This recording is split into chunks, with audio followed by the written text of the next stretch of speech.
Well, my take on this issue is very different and from what's preceded these. And I would like to focus on the social action side. We've been studying asbestos this morning as an environmental and an occupational issue. And there's a lot of terminology, there are a lot of facts, there are a lot of figures and trying to work with the media. And I'd like to fill in some brush strokes a little bit with you about the social action piece of this.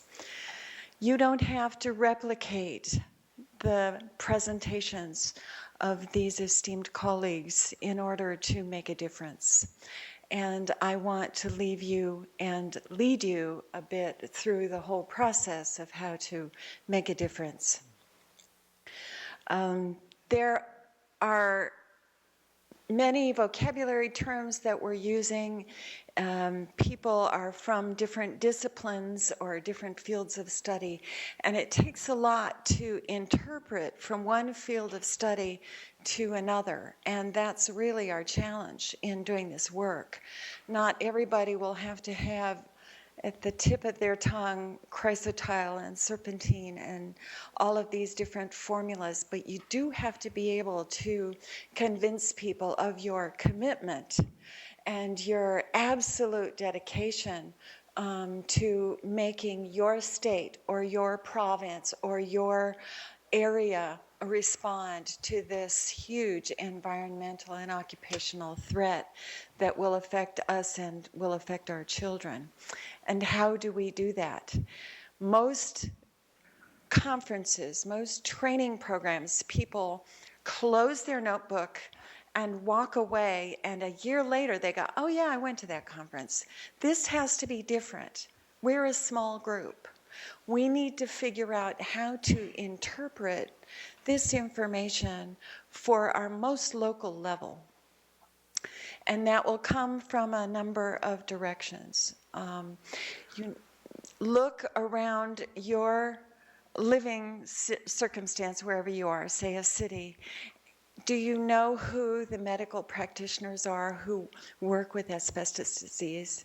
Do you know who some of the coroners might be who would indicate mesothelioma as opposed to, as Dr. Lemon said, put cardiovascular disease?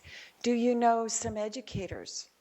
Do you know people who routinely can build a PowerPoint? If you can't build a PowerPoint, build one with that person. And it will take these meaningful relationships where other people are concerned about the issue as you are, and you have not only your press list, as Jonathan, if I can borrow that term from you, but you have your press list, but you also have your medical expert list, and you also have your educator list. Who can help me build a speech about this piece of it? You have your list of victims who are very concerned about this issue and will come forward to give the human side of what you're talking about. And all of that takes a different way of framing your words and a lot of practice. It's not that every one of us has to master the scientific detail, but we have to know who in our communities can. Who can master that scientific detail? Who can build their own presentation that will fit with whatever I do, which might be the Speakers Bureau presentation, and whatever other people might do. And maybe you want to be the point person of all of that. Maybe you want legislative action. But think about your own personal role and your own personal commitment to this issue so that you can build. I'm not approaching asbestos as a deep scientific issue, but more as a movement. This asbestos awareness that we're all in the process of generating for ourselves is truly a movement. And how can you build a movement in your own locations. How many state representatives do we have here? Great. And I know that you've both been active. I'm challenging all of the state representatives this year, and I'll do this in a more organized way after we caucus a little bit, to really build out from our state representative structure so that the state representatives really understand and can utilize some of these wonderful outputs of this conference. The use of videotaping and the production side is a wonderful opportunity for the future to build a multidisciplinary network of presentations and not only presentations, but people who can use those presentations at a very, very local level. We have some templates or some models in this type of public health action. Most specifically, there are two that I have in mind. Thank you, Arthur, for giving me one of them last night. The tobacco movement. Tobacco came out as being harmful to one's health in the 1950s, and it really has taken this 50 years to finally have tobacco be eliminated in nice auditoriums like this. And that was a movement that took place at the very most local level with tremendous governmental support.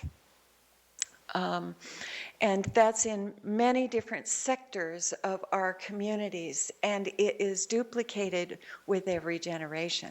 So that we're working with our school children on tobacco and the whole power of tobacco in one's life and why they should not take it up. And that will build the future generation.